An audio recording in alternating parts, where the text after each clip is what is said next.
everyone.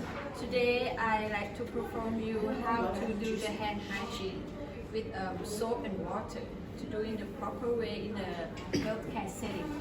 I want to demonstrate how to perform hand hygiene by using soap and water. And when do you want to perform hand hygiene? You are going to perform hand hygiene before and after patient care, after contact with body fluids, open wounds or contaminated areas, after doffing gloves, before eating, and after restroom use. And when would you use soap and water versus the alcohol-based hand rubs? You would use soap and water when your hands are visibly dirty. And so now I'm going to demonstrate how to perform hand hygiene. So first, you need your supplies.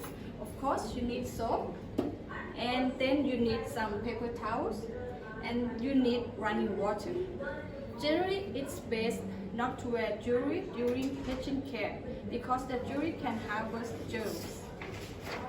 And so first thing we are going to do is we are going to turn on the water and wet your wrist and your hands, and be sure have your hands lower than your elbow because we don't want the germs that are already on our dirty hands to travel up our arms.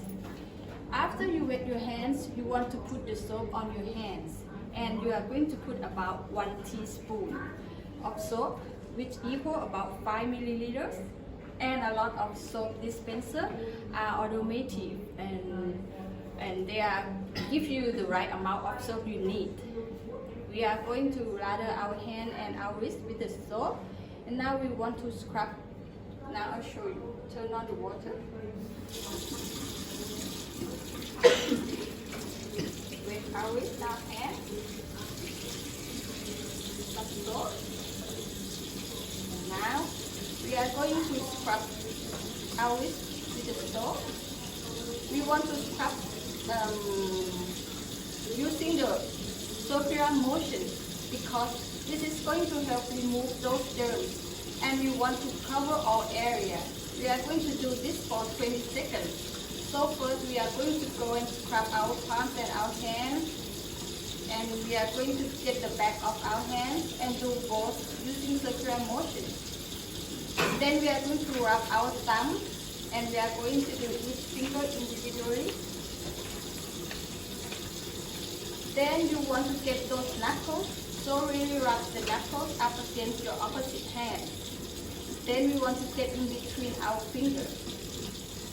Now we have to pay attention to our fingernails.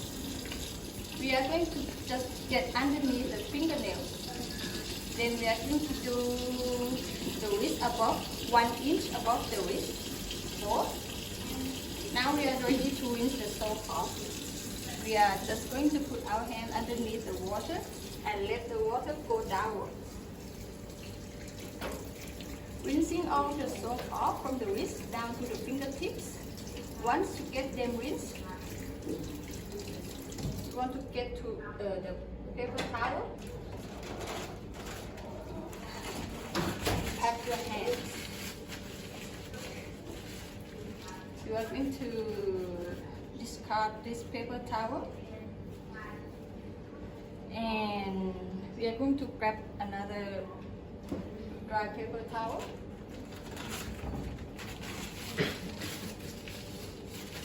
And we are going to discard this as well. That's all for the hand hygiene. Thank you. Hello everyone.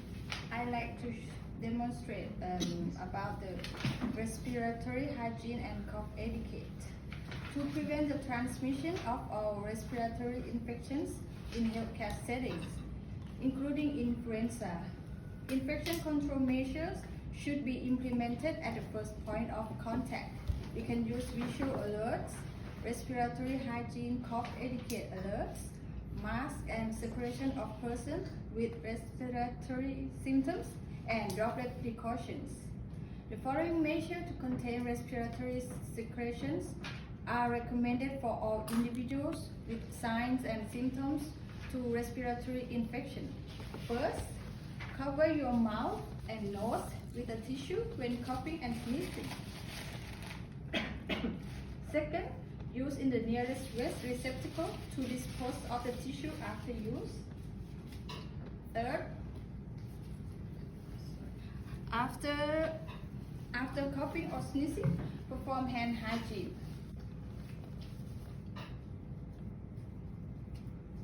And lastly, wear a mask if you are coughing or sneezing.